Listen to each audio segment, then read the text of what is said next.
بسم اللہ الرحمن الرحیم. آپ دیکھ رہے ہیں شہزاد ملک ایکسکلوسیو. میں ہوں شہزاد ملک اور آج کے پروگرام میں آپ سب کو خوش آمدید کہتا ہوں. ناظرین، آج مسلم لیگ نون کے سینئر رہنما میاں جاوید لطیف نے پریس کلب میں ایک پریس کانفرنس کی، اور اس پریس کانفرنس میں انہوں نے بہت ساری باتیں کی. انہوں نے ایک تو بات کی کہ نواز شریف جو ہیں وہ ملک و قوم کو تنہا نہیں چھوڑیں گے. دوسرا انہوں نے کہا کہ ججز گیٹ سے جب تک ملزمان کو یعنی عمران خان کو عدالتوں کے اندر لے جایا جائے گا، نواز شریف پاکستان نہیں آئیں گے. تیسرا انہوں نے کہا کہ جن دو لوگوں نے 2017 میں نااہل لوگوں کو اہل کر کے اقتدار میں لایا اور اہل لوگوں کو نااہل کر کے اقتدار سے باہر نکالا، جب تک ان کا احتساب نہیں ہوگا، ان کی انکوائری نہیں ہوگی، آگے ملک نہیں چلے گا. تیسرا انہوں نے کہا کہ نواز شریف کو چوتھی بار جو وزیر اعظم ہیں ان کو بننے سے کوئی نہیں روک سکتا. یہ چار مین نکات تھے ان کی گفتگو کے، اور اس دوران میں نے ان سے ایک سوال پوچھا. وہ سوال پہلے آپ سنیں، پھر ان کا جواب سنیں، پھر آگے بات کرتے ہیں. مفتاح اسماعیل صاحب پیٹرولیم پرائسز انکریز کرنے کی بات کرتے تھے تو مریم نواز صاحب کے مطابق میاں صاحب میٹنگ چھوڑ کے اٹھ کے چلے جاتے تھے. آپ اسحاق ڈار صاحب بڑھا رہے ہیں تو کیا میاں صاحب میٹنگز میں بیٹھے رہتے ہیں یا اٹھ کے چلے جاتے ہیں؟ دیکھیں، بات سیدھی سی ہے کہ نواز شریف نے جب بھی اقتدار سنبھالا، وہ 1990 کا ہو، 97 کا ہو، 2013 کا ہو، آپ کو علم ہے کہ جب کتنے بڑے چیلنجز کا ریاست کو، قوم کا سامنا ہوتا تھا، مگر نواز شریف اپنے ویژن اور اپنی ٹیم کے وجہ سے اور اپنے ٹیم ورک کرنے کی وجہ سے ان چیلنجوں سے نکل سکتے رہے ہیں. اور جہاں تک آج کا سوال ہے آپ کا، تو میں آپ کو صرف یہ کہوں گا کہ اگر شبر زیدی صاحب کی گفتگو آپ سن لیں اور اس گفتگو کے بعد کوئی گنجائش رہ جاتی ہے کہ جو 2019 سے ہی انہوں نے پاکستان کی معیشت کی تباہی کر دی، بربادی کر دی، اس کے بعد جو سازشیں چلتی رہیں اور آج کے جو نتائج سامنے آ رہے ہیں، پھر یہ اسی کا ایک تسلسل ہے. اگر آپ یہ سوال کرتے کہ 2017 میں 35 روپے کلو آٹا تھا، 65 روپے لیٹر پیٹرول تھا، اس وقت جو ڈالر تھا وہ 100 روپے کے قریب تھا، اس وقت قرضے جو تھے آج سے آدھے تھے، یہ سارا کچھ ترقی کا جو عمل تھا وہ کیوں روکا گیا 2017 میں؟ وہ مجرم کیوں نہیں کٹہرے میں لائے جاتے؟ تو آپ کو یہ سوال کرنے کی ضرورت پیش نہ آتی. مگر میں یہ سمجھتا ہوں کہ آج کی جو مہنگائی ہے، آج کی جو معیشت کا بیڑا گرک کیا گیا ہے، آج جو قرضے لے لیے گئے اتنے، جو 300 روپے کے قریب ڈالر آپ کا پہنچ گیا ہے، کم از کم آج ہی ان مجرموں کو، اور ہمارے میں اگر کوئی غفلت ہے، ہماری وجہ سے اگر کوئی یہ ریٹ بڑھے ہیں تو ہمیں بھی کٹہرے میں لانا چاہیے. مگر ہم تو بار بار کٹہرے میں آ جاتے ہیں، مگر 2017 کے ملزموں کو کٹہرے میں کوئی لا ہی نہیں رہا. تو یہ تھی آپ نے ان کی گفتگو سنی جب میں نے ان سے سوال پوچھا کہ جس وقت مفتاح اسماعیل پیٹرولیم پرائسز بڑھانے کی بات کرتے تھے یا فیصلہ کرتے تھے، تو اس وقت بقول مریم نواز کے نواز شریف ملک و قوم کی خاطر ان کو اتنا دکھ ہوتا تھا کہ وہ اٹھ کے چلے جاتے تھے، وہ میٹنگ چھوڑ کے چلے جاتے تھے. تو میں نے ان سے کہا کہ ابھی وہی کام جب اسحاق ڈار کرتے ہیں تو کیا ابھی وہ بیٹھے رہتے ہیں یا اٹھ کے چلے جاتے ہیں؟ تو اس کے بعد ان کا یہ جواب آپ نے سنا، سوال گندم جواب چنا.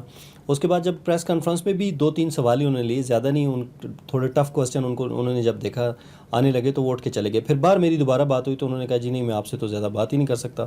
خیر وہ چلے گئے. اب میں آپ کو بتاتا ہوں کہ یہ کہہ رہے ہیں کہ نواز شریف ملک و قوم کو تنہا نہیں چھوڑیں گے. آپ اندازہ کریں ذرا کہ ایک شخص جو یورپ کے دورے کر رہا ہے، جو دبئی آ رہا ہے، جو سعودیہ جا رہا ہے، جو انگلینڈ گھوم پھر رہا ہے، وہ شخص جو پچھلے 4 سالوں سے ملک سے باہر ہے اور علاج کرانے کی غرض سے باہر گیا تھا، وہ شخص اس کے کہہ رہے ہیں ملک و قوم کو تنہا نہیں چھوڑیں گے. واہ واہ واہ، کیا بات ہے جی، زبردست بات آپ نے کی ہے. وہ تو بالکل ہی تنہا نہیں چھوڑیں گے. میرا خیال ہے کہ وہ تب تک پاکستان نہیں آئیں گے جب تک وہ الیکشن جیت کے، وہ چاہتے ہیں کہ میں باہر ہی بیٹھ کے الیکشن جیتوں، پھر پرائم منسٹر کا جس وقت پارلیمنٹ کے اندر الیکشن ہو تو مجھے میجورٹی ملے اور یقین ہو کہ میں الیکشن جیت جاؤں گا تو پھر میں آ کے پاکستان آؤں گا. وہ اس سے پہلے نہیں آئیں گے. دوسرا انہوں نے ایک اور بات کی، انہوں نے کہا جی عمران خان کو ججز والے گیٹ سے، نام نہیں لیا انہوں نے کہ جب تک ملزمان کو ججز والے گیٹ سے عدالتوں میں لے جایا جائے گا، نواز شریف کیسے پاکستان آئیں گے. تو میاں جاوید لطیف صاحب جس وقت C-1 ایئر فورس 1 کا طیارہ انگلینڈ سے ایک 4 سالہ اشتہاری کو پاک فوج کا طیارہ لے کے پاکستان آیا اور ایئرپورٹ پہ ڈراپ کیا اور سیدھا آ کے وزیر خزانہ لگایا، تو اس وقت تو آپ نے یہ بات نہیں کی تھی کہ ملزمان کو ایئر فورس ون کا طیارہ کیوں لے کے آ رہا ہے، اور اگر عمران خان کو ججز والے گیٹ سے اندر لے جائے گا تو بہت زیادہ تکلیف ہے، تو ساتھ ذرا ادھر بھی غور کریں، یہ بھی تو ہے، ٹھیک ہے؟ ایسا تو نہیں ہے کہ عمران خان کو لے جائیں تو بہت بری بات ہے۔ اگر ایک اشتہاری ملزم کو جو سینٹ کا ممبر تھا اس کو 4 سال تک وہ اشتہاری رہے عدالتوں کے، کبھی کیا، کبھی کون سا بہانہ، کبھی کون سا بہانہ، وہ ان کو پاک فوج کا ایئر فورس ون کا طیارہ لے کے آیا پاکستان اور چکلالہ پہ اتارا، اور وہاں پہ سرکاری پروٹوکول میں آپ نے ان کو وزیر خزانہ بنایا۔ ساتھ یہ بھی یاد رکھیں، اور ساتھ آپ کہہ رہے ہیں کہ جن 2 لوگوں نے، نام لینے کی ضرورت نہیں ہے، جن 2 لوگوں نے 2017 میں اہل لوگوں کو نااہل کر کے ایک اور نااہل کو اقتدار میں بٹھایا جب تک ان کا احتساب، بھائی کون کرے گا ان کا احتساب؟ گورنمنٹ آپ کی ہے، کریں، کیوں نہیں کرتے؟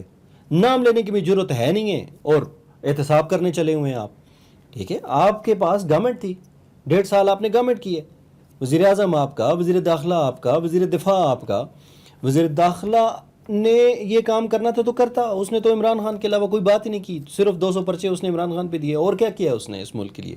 کچھ بھی نہیں کیا۔ اور رہ گئی بات، آپ میں نام لینے کی ضرورت نہیں ہے، آپ ان کے خلاف انکوائری کیا کریں گے؟ نواز شریف نے بھی ایک بڑک ماری تھی، آپ کو یاد ہے کہ جی باجوہ صاحب آپ کو حساب دینا ہوگا آپ نے جو کیا ہے، وہ لو نا بھائی، حساب کیوں نہیں لیتے؟ آپ کا بھائی وزیر اعظم ہے، حساب لیں، کیوں نہیں لے رہے؟ لیکن ضرورت نہیں ہے۔ پھر انہوں نے کہا کہ جی نواز شریف کو 4تھی بار وزیر اعظم بننے سے کوئی نہیں روک سکتا، تو یہ بات ہے۔ اب دیکھیں آگے چل کے کیا ہوتا ہے۔ اعتبار تو وہ کر پا نہیں رہے کسی کے اوپر، اپنے بھائی کے اوپر، فوج کے اوپر، اسٹیبلشمنٹ کے اوپر، کسی کے اوپر وہ اعتبار تو کر پا نہیں رہے، پاکستان وہ آ نہیں رہے، گورنمنٹ آپ کی، ساری چیزیں آپ کی۔ بہرحال یہ ساری چیزیں ہیں جو بالکل سراسر ڈبل سٹینڈرڈ ہے، منافقت ہے، نہ آپ نے ملک کے لیے کچھ کیا ہے، نہ قوم کے لیے کچھ کیا ہے۔ دوسرا آپ رونر ہو رہے ہیں۔ ہاں ایک اور بات انہوں نے کی کہ شبر زیدی نے کہا جی جو ہے نا وہ ملک ڈیفالٹ کر رہا تھا۔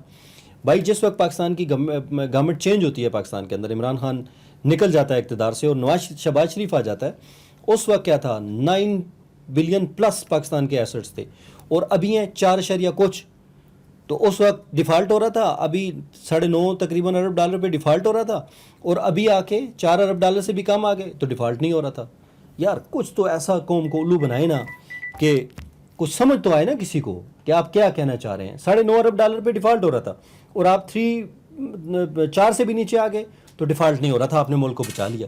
اور بھائی کوئی تو عقل کی بات کرو، کچھ تو کسی کو سمجھانے کے قابل ہو جاؤ آپ کہ آپ بات کیا کر رہے ہیں، ٹھیک ہے؟ اپنا گردنا کے لوگوں کا خیال رکھیے گا۔ خدا حافظ۔